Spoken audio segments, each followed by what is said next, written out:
ஏன்னா மனுஷங்களா இல்லை காக்கி சட்டை போட்ட யமனுங்களா? அறிவு வேணாம். எனக்கு வணக்கம். ஒரு 2 நாளாக மனசு ரொம்ப நிழலாக இருக்குது. ஒரு சம்பவத்தை பற்றி என்ன அப்படின்னு கேட்டிங்கன்னா, நம்ம அஜித்குமார் அந்த கோயில் பாதுகாவலர் அவர் பார்த்திங்கன்னா எந்த தப்பும் பண்ணலை.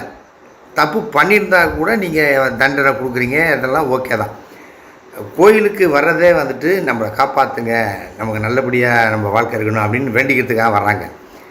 இவங்க காரில் வந்துட்டு பார்க் பண்ண தெரியலன்னு அந்த தம்பி சொல்கிறாரு. அப்படி இருந்து பரவாயில்லமா நீங்கள் போய் சாமி கும்பிட்டு வாங்க, நான் யாரையா வச்சு பார்க் பண்ணுறேன்னாரு. கோயிலுக்கு போயிட்டு வந்தவங்க வண்டியில் இருந்த நகையை காணோம் அப்படின்னு சொல்கிறாங்க. உடனேயே இவர் மேலே கம்ப்ளைண்ட் கொடுக்குறாங்க, இவர் கூப்பிட்டு போகிறாங்க, இது பண்ணுறாங்கன்னு. நான் என்ன கேட்குறேன், தப்பு பண்ணாரா பண்ணலையான்னு தெரியாமல் ஒருத்தனை அடிக்கிறதுக்கு காக்கி சட்டைக்கு என்ன ரைட்ஸ் இருக்குதுன்னு கேட்குறேன்.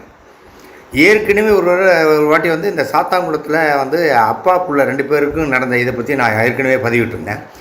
போலீஸ்காரங்களில் சில நல்லவங்களும் இருக்காங்க, சில மோசமானவங்க இருக்காங்க. ஏப்பா கஞ்சி போட்டு சட்டையை அயன் பண்ணால் விறப்பாக தான் இருப்பியோ? நான் என்ன கேட்குறேன், ஒருத்தி என்ன இது இல்லை எவ்வளோ கொடுமை இதெல்லாம். அடிக்கும்போது அந்த பையன் கத்திருக்கிறாரு, ஒரு வழி இருக்காதா? ஒரு சக மனுஷனை போட்டு அந்த அடிக்கிறீங்களே, ஏன்னா மனுஷங்களா இல்லை காக்கி சட்டை போட்ட யமனுங்களா? அறிவு வேணாம். ரொம்ப இது அதாவது பேலன்ஸ் இருக்கிற நாட்களையாவது வந்துட்டு அரசாங்கம் கொஞ்சம் ஸ்ட்ரிக்ட் பண்ணி கொஞ்சம் இந்த மாதிரி விஷயத்தெல்லாம் கொஞ்சம் என்கரேஜ் பண்ணாமல் இது பண்ணணும். அதுக்கு தமிழக அரசு கடுமையான நடவடிக்கை எடுக்கணும், வேண்டி கேட்டுக்கிறேன் முதலமைச்சரை. அதே மாதிரி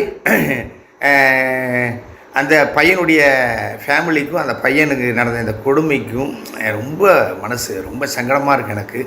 காலையிலே இந்த பதிவு போகிறேன்னா இவ்வளவு நெருடலாக இருக்குது எனக்கு.